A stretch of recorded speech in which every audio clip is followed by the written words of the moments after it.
अस्सलाम वालेकुम friends, welcome back to learn with Mariam. मैं उम्मीद करती हूँ अब तक सेल साइकिल से रिलेटेड और बायोलॉजी की रिमेनिंग जितनी भी आपके पास वीडियोस हैं, फिजिक्स से रिलेटेड लेक्चर्स हैं, वो आपको बहुत अच्छे से समझ आ रहे होंगे।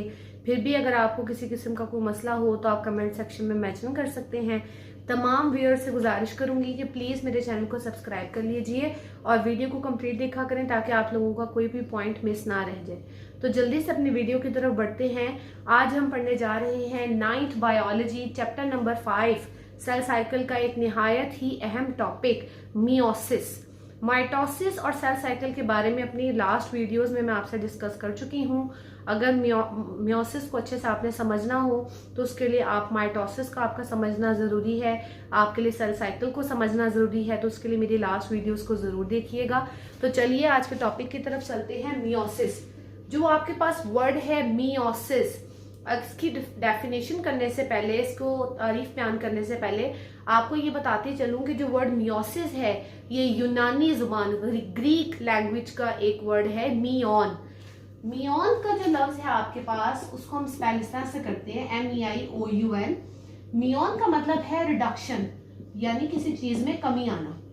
तो अब मैं आपको जब मियोसिस की तारीफ बयान करूंगी तो आपको इस लफ्ज का मतलब समझ आएगा कि जो आपके पास मियोसिस है it is the type of cell division, कि सेल डिवीजन की, सेल के तकसीम होने की वो किस्म है, वो टाइप है इन विच आर डिप्लॉयड, जो आपके पास एक डिप्लॉयड सेल है जिसको हम ज्यादातर 2n से शो करते हैं, ये चेंज हो जाता है एक हैप्लॉयड सेल में। हैप्लॉयड को शो करते हैं हम n से। अब डिप्लॉयड क्या है, हैप्लॉयड क्या है, इस डिस्कशन में जाने से पहले हमें यहाँ पे क्लियर कट डिफरेंस दिख रहा है कि यहाँ पे डबल तादाद थी किसी चीज की और यहाँ पे खाली एन रह गया।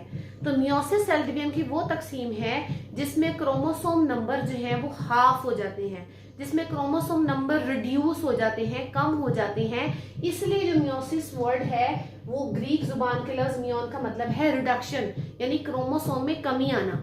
बेसिकली होता यह है कि मियोसिस सेल डिवीजन की एक ऐसी टाइप है जिसमें एक डिप्लॉयड सेल जो है वो अपने अंदर से टोटल 4 सेल्स को बनाता है, यानी एक सेल से बन रहे हैं 4। नंबर ऑफ सेल्स तो ज्यादा है लेकिन इनके अंदर जो मौजूद नंबर ऑफ क्रोमोसोम्स हैं वो कम हो जाएंगे, वो रिड्यूस हो जाएंगे। इसी वजह से इस डिवीजन को रिडक्शन डिवीजन भी कहा जाता है, बिकॉज नंबर ऑफ क्रोमोसोम जो पेरेंट सेल में है, पेरेंट सेल वो सेल होता है जिससे सेल तकसीम हो रहा है, और जो आपके पास सेल जिससे बनते हैं इन सेल्स को कहा जाता है डॉटर सेल्स। जो सेल तकसीम होकर बनते हैं, जो वजूद में आते हैं, वो डॉटर सेल्स कहलाते हैं, या आप उन्हें ऑफस्प्रिंग्स भी कह सकते हैं। सो मियोसिस आपके पास तकसीम का एक ऐसा अमल जिसमें एक सेल से 4 बनेंगे, डिप्लॉयड से हैप्लॉयड बनेंगे। अब हम देखते हैं कि डिप्लॉयड क्या था, हैप्लॉयड क्या है। डिप्लॉयड आपके पास एक ऐसा सेल है, डिप्लॉयड सेल या हैप्लॉयड सेल, जिसमें जो नंबर ऑफ क्रोमोसोम्स हैं वो आपके पास होते हैं डबल, जबकि जो हैप्लॉयड सेल्स होते हैं उसमें क्रोमोसोम नंबर होते हैं हाफ। जैसे हम इंसान हैं, हमारे हर सेल के अंदर जो क्रोमोसोम्स हैं वो हैं 46। 23 क्रोमोसोम्स हैं हमारे फादर की तरफ से, 23 क्रोमोसोम्स हैं हमारे मदर की तरफ से। ये दोनों मिले आपस में जोड़ों की शक्ल में मौजूद हैं। ये आपके पास सेल्स कहलाएंगे डिप्लॉयड सेल्स, क्योंकि इनमें क्रोमोसोम्स हैं डबल। जब हमारे पास, हमारे अंदर क्रोमोसोम हमारे फादर से आए, मदर से आए, तो वो 46 नहीं आए, वो आधे आधे आए, 23 फादर से और 23 ही मदर से। तो जिन सेल्स के जरिए से वो यहाँ पे आए वो सेल्स आपके पास कहलाते हैं हैप्लॉयड सेल, जिसमें क्रोमोसोम की जो तादाद थी वो हाफ थी। तो आपके पास हैप्लॉयड वो सेल्स हैं जिनमें नंबर ऑफ क्रोमोसोम्स हाफ होते हैं। अब चलते हैं मियोसिस की डिटेल की तरफ। तो सबसे पहले ऑस्कर हार्टविंग थे जिन्होंने सबसे पहले मियोसिस को डिफाइन भी किया, उसको डिस्कवर भी किया, उसकी डिटेल्स भी जो थी वो बताई। तो उन्होंने इसकी बहुत सारी डिटेल को यहाँ पर जो है आपके पास एक्सप्लेन किया है, इसकी सारी स्टेजेस बताई हैं। तो चलिए हम मियोसिस की मजीद स्टेजेस के बारे में जानते हैं और मियोसिस के बारे में भी जानते हैं। अब जब जर्मन बायोलॉजिस्ट ऑस्कर हार्टविंग ने मियोसिस को डिस्कवर कर दिया, इसकी डिटेल्स बता दी, तो उन डिटेल से हमें क्या पता चला कि आपके पास मियोसिस जो है वो बिल्कुल भी माइटोसिस की तरह नहीं है। माइटोसिस के कुछ स्टेजेस थी, जिसमें सबसे पहले कैरियोकाइनेसिस था, साइटोकाइनेसिस था। कैरियो मीन न्यूक्लियस की डिवीजन, साइटोकाइनेसिस मीन साइटोप्लाज्म की डिवीजन। तो आपके पास वो वन गो में हो गई। कैरियोकाइनेसिस ने अपनी स्टेजेस फॉलो की, साइटोकाइनेसिस ने अपनी स्टेजेस फॉलो की और माइटोसिस कंप्लीट हो गई। लेकिन मियोसिस के अंदर इसको कंप्लीट होने के लिए इसको दो स्टेजेस से गुजरना पड़ेगा। एक कहलाती है मियोसिस 1 और दूसरी कहलाती है आपके पास मियोसिस 2। ये दो स्टेजेस जो है वो आपके पास आती है, मियोसिस 1 एंड मियोसिस 2। मियोसिस 1 जो है उसको कंप्लीट होने के लिए भी उसी तरह से कैरियोकाइनेसिस की जरूरत है, यानी न्यूक्लियस की डिवीजन, और साइटोकाइनेसिस की जरूरत है। जबकि उसी तरह से मियोसिस 2 में भी आपके पास कैरियोकाइनेसिस अलग से होगी और साइटोकाइनेसिस अलग से होगी, दोनों डिवीजन अलग अलग होंगी। तो पहले इस स्टेज को कंप्लीट होना पड़ेगा, मियोसिस 1 को, देन मियोसिस 2 स्टार्ट होगी। अब आपके पास दोनों में से कोई भी मियोसिस जब स्टार्ट होगी तो उससे ऊपर जो स्टेज आपके पास आती है वो आती है इंटरफेस, जिसमें सेल इस रेस्टिंग हालत में होता है, सेल अभी तकसीम नहीं हो रहा होता। तो इंटरफेस जैसे माइटोसिस में थी, जिसमें उसको G1 stage, S phase, G2 phase, इन सब फेजेस से गुजरना पड़ा था। सेल भी इन तमाम हालात से गुजरेगा। इन तमाम हालात से गुजर के उसको M फेज यानी माइटोटिक यानी तकसीम वाली फेज में आना होता है। और वो M फेज अगर मियोसिस हो तो इस इंटरफेज के बाद डायरेक्ट उसका ताल्लुक बनेगा मियोसिस 1 से। तो मियोसिस 1 में आपके पास जो क्रोमोसोम्स होते हैं वो होते हैं जोड़ों में, पेयर में, क्योंकि आपके पास मदर से भी क्रोमोसोम्स आए हैं और फादर से भी क्रोमोसोम आए हैं। तो किसी भी मदर फादर ना भी हो, किसी भी ऑर्गेनिज्म में मेल से भी क्रोमोसोम आए हैं और फीमेल से भी क्रोमोसोम आए हैं। तो वो क्रोमोसोम जो है वो पेयर की शक्ल में होते हैं। तो आपके पास वो जो क्रोमोसोम पेयर बनाते हैं उस पेयर को खास नाम देते हैं होमोलोगस क्रोमोसोम्स। और अगर मैं इंसानों की मिसाल लूं तो हमारे पास टोटल 23 होमोलोगस क्रोमोसोम होते हैं, यानी 23 जोड़े होते हैं, जिसका डबल बना 46। तो हमारे अंदर 46 क्रोमोसोम्स हो गए। अब आपके पास जब ये क्रोमोसोम्स मियोसिस 1 की स्टेज में होते हैं तो होता ये है कि ये जो एक सेल है जिसमें क्रोमोसोम्स जो हैं वो पेयर की शक्ल में हैं, ये 23 के 23 जोड़े, तो ये हाफ जब होगा, एक सेल से जब दो बनेंगे तो सबसे पहले ये जोड़े एक दूसरे से अलग होंगे। यहाँ पर एक एक पूरा क्रोमोसोम जो है इधर और इधर जो है वो मूव कर गया। अगली स्टेजेस में जिस तरह माइटोसिस में होता था कि एक क्रोमोसोम ही टूट जाता था और उसके क्रोमेटिड अलग हो जाते थे, बिल्कुल उसी तरह से इससे भी दो बनेंगे सेल और इससे भी दो बनेंगे सेल। यहाँ पे भी एक क्रोमेटिड अलग हो जाएगा, यहाँ पर भी एक क्रोमेटिड, इसका भी अलग हो जाएगा और इसका भी। तो इस तरह से एक सेल से जो है वो 4 सेल्स बनते हैं। सबसे पहले जो जोड़ा है वो अलग होता है, फिर जो एक क्रोमोसोम है उसके ये क्रोमेटिड्स आपस में से अलग हो जाते हैं, देन जाके 4 आपके पास जो सेल्स हैं हैप्लॉइड सेल्स वो बनते हैं डिप्लॉइड सेल से। तो चलिए अब आगे देखते हैं इस चीज को। आपके पास मियोसिस की स्टेजेस को हम मियोसिस 1 पढ़ रहे हैं। मियोसिस 1 के अंदर आपके पास क्या क्या चीजें आएंगी उनको देखते हैं। तो सबसे पहले हमारे पास जाहिर सी बात है कैरियोकाइनेसिस आएगी, न्यूक्लियस की डिवीजन आएगी। तो आइए आज हम इन स्टेजेस का मुताला करते हैं। और इन स्टेजेस में जैसा कि माइटोसिस में आपके पास प्रोफेज, मेटाफेज, एनाफेज, टीलोफेज थी, उसी तरह से यहाँ पे क्योंकि मियोसिस 1 है तो हम कहेंगे prophase 1, metaphase 1, anaphase 1 and telophase 1। तो चलिए सबसे पहले हम प्रोफेज 1 के बारे में पढ़ते हैं। अब प्रोफेज 1 जो है मियोसिस 1 की सबसे लॉन्गेस्ट फेज है। इतनी लॉन्गेस्ट फेज तो माइटोसिस में भी नहीं थी, यानी कि जो सबसे ज्यादा मेजर चेंजेस आने हैं वो यहाँ पे प्रोफेज 1 के अंदर आएंगे। प्रोफेज 1 से पहले आप सभी जानते हैं कि सेल जब रेस्टिंग हालत में होगा, डिवीजन नहीं कर रहा होगा, तो ये सेल की स्टेज होगी जिसको हम नाम देते हैं इंटरफेज। ये जो इंटरफेज 1 आप कह सकते हैं, यहाँ पर इंटरफेज 1 की यहाँ पे हालत है। इसमें क्या होता है कि 2 सेंट्रियोल्स हैं आपके पास जो कि ऑपोजिट पोल्स की तरफ मूव कर रहे हैं, जिन्हें सेंट्रोसोम कहा जाता है, पेयर्स की शक्ल में होते हैं, ऑपोजिट पोल की तरफ मूव कर रहे हैं। और जैसे जैसे ऑपोजिट पोल की तरफ एक दूसरे से दूर जा रहे हैं तो उनके दरमियान एक धागोनुमा नेटवर्क क्रिएट हो रहा है जिसे स्पिंडल फाइबर कहते हैं। अब आपके पास जो डीएनए है सारा वो लूज थ्रेड लाइक स्ट्रक्चर में धागेनुमा शक्ल में आपस में उलझा हुआ पड़ा हुआ है, जिसकी कोई प्रॉपर शक्ल नहीं है, जिसको हमने क्रोमेटिन का नाम दिया था, वो यहाँ मौजूद है। ये सेल का न्यूक्लियस है और न्यूक्लियस के अंदर एक और डार्क स्ट्रक्चर है जिसको हमने कहा था न्यूक्लियोलस। अब जब सेल प्रोफेज 1 में आएगा तो सबसे पहले तो इसके जो दो स्ट्रक्चर्स हैं जो मैंने आपको बताया, एक तो न्यूक्लियर एनवेलप और दूसरा इसका न्यूक्लियोलस, सबसे पहले इन दो स्ट्रक्चर्स को गायब होना होगा। तो यहाँ पे लेटर ऑन प्रोफेज 1 में ये जो स्ट्रक्चर है न्यूक्लियर एनवेलप का, ये गायब होगा। सेकेंडली जो न्यूक्लियोलस है ये भी यहाँ से गायब हो जाएगा। और जो सबसे बड़ा इंपॉर्टेंट यहाँ पे प्रोमिनेंट चेंज आएगा वो ये कि धागे नुमा ये जो स्ट्रक्चर था जिसको हमने क्रोमेटिन का नाम दिया था, ये डीएनए अब प्रॉपर कंडेंस होकर गाढ़ा होके एक निटेड फॉर्म, बुनी हुई शक्ल में आएगा, जिसको हम नाम देते हैं क्रोमोसोम। अब जब माइटोसिस की बात करते हैं तो वहां पे क्रोमोसोम्स रैंडमली ऐसे साइटोप्लाज्म में थे और वो मेटाफेज जब होने लगती थी तभी आकर वो सेंटर में अरेंज होते थे। लेकिन मियोसिस में प्रोफेज 1 के दौरान ही इनकी अरेंजमेंट स्टार्ट हो जाएगी और क्रोमोसोम जैसे ही अपनी कंडेंस्ड शक्ल में आएंगे तो ये क्या करेंगे कि ये अपने जोड़े बनाना शुरू कर देंगे, अपने पेयर्स बनाना शुरू कर देंगे। जैसे कि आपको स्टेज में दिख रहा है, यहाँ क्रोमोसोम्स ने अपने ही पेयर्स बना लिए, जोड़े बना लिए। तो चूंकि हम इंसानों में 40 क्रोमोसोम है, आपको एग्जाम्पल सिर्फ 4 क्रोमोसोम्स के जरिए से समझाई जा रही है, 2 जोड़ों के जरिए से समझाई जा रही है, तो 23 के 23 जोड़े जो है वो इस तरह से अमल में आ जाएंगे। तो ये जो पेयर बनाने का प्रोसेस है जो कि माइटोसिस में नहीं था, इस पेयर बनाने के प्रोसेस को कहते हैं साइनेप्सिस।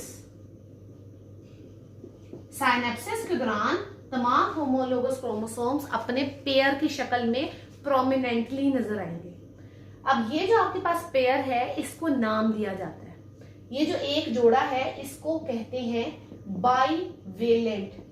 बाईवेलेंट इसको इसलिए कह रहे हैं कि हर जोड़े में 2 क्रोमोसोम है। इसको एक नाम और भी दिया जाता है जो कि है टेट्रेड। टेट्रेड इसको इसलिए कहा जाता है क्योंकि हर जोड़े में 4 क्रोमाटिड मौजूद हैं। हर क्रोमोसोम की 2 लेग्स, तो 2 क्रोमोसोम हैं तो 2 2 जा 4, टोटल 4 लेग्स हर जोड़े के अंदर मौजूद हैं। इसकी वजह से इसको टेट्रेड भी एक पॉइंट से अटैच कर लेंगे। जिस पॉइंट से अपने आप को ये दूसरे अपने जो पार्टनर है उसके साथ अटैच करेंगे, वो पॉइंट ऑफ अटैचमेंट इनका, जहां से आपके पास ये 2 हैं, ये दोनों ऐसे करके अटैच हो गए, तो ये जो क्रॉस जिस पॉइंट पे बन रहा है वो पॉइंट ऑफ अटैचमेंट इनका कहलाएगा क्यासमेटा। क्यासमेटा वो जगह है जहां पे होमोलोगस क्रोमोसोम्स आपस में एक दूसरे के साथ अटैच्ड हैं। लेटर ऑन ये अपने आप को एक दूसरे से अलग करेंगे, लेकिन तब तक ये अपने सेगमेंट्स को एक्सचेंज कर चुके होंगे।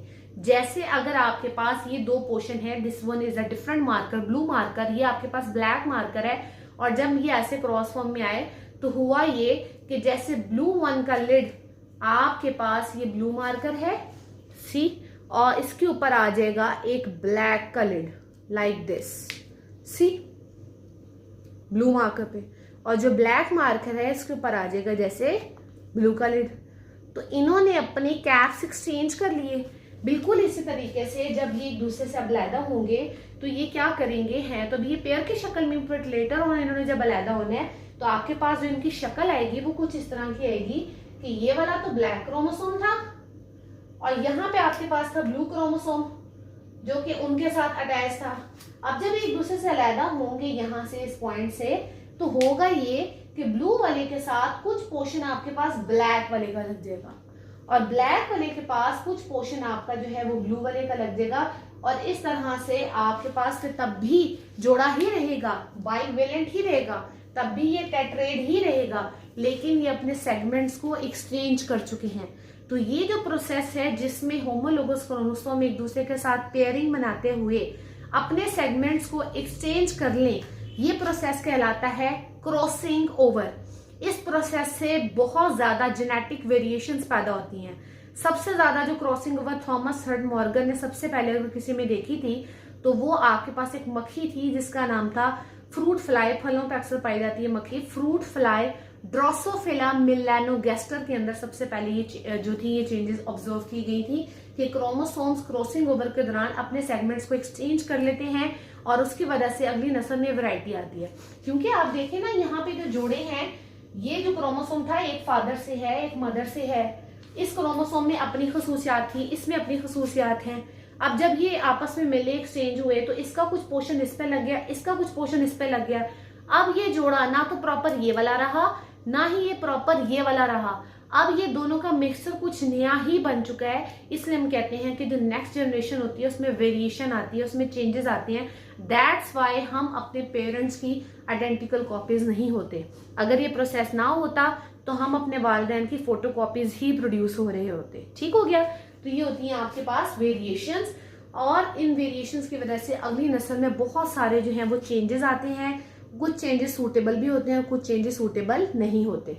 अब बाकी जो चेंजेस है वो ऑलरेडी मैं आपको बता चुकी हूँ। न्यूक्लियर वॉल गायब हो चुकी है, न्यूक्लियोलस अपीयर हो चुका है, और जो सेंट्रियोल्स हैं आपके पास ये ऑपोजिट पोल्स की तरफ मूव कर रहे हैं जब तक ये ऑपोजिटली आने रहेंगे, और इनके दरमियान धागे नुमा एक नेटवर्क जो है क्रिएट हो रहा है, जिसको आप स्पिंडल फाइबर का नाम देते हैं।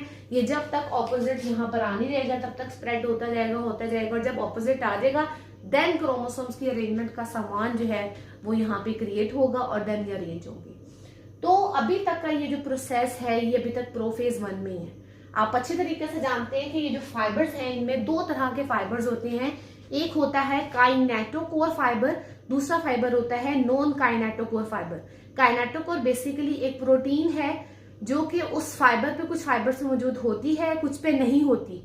उसकी मौजूदगी का क्या फायदा है कि जो क्रोमोसोम का ये सेंटर वाला रीजन होता है जिसको सेंट्रोमियर कहा जाता है, जिससे क्रोमोसोम्स की दोनों लेग्स आपस में जुड़ी हुई होती हैं, क्रोमेटिड जुड़े हुए होते हैं, यहाँ पर एक प्रोटीन मौजूद होती है काइनेटोकोर। वो टिच बटन की तरह उस फाइबर पे जाके लग जाती है जहां पे काइनेटोकोर होती है। तो मेटाफेज के दौरान इन क्रोमोसोम्स को अरेंज करने के लिए फाइबर बड़े ही फायदेमंद साबित होते हैं। अब चलते हैं हम अपने नेक्स्ट स्टेज की तरफ जिसका नाम है मेटाफेज।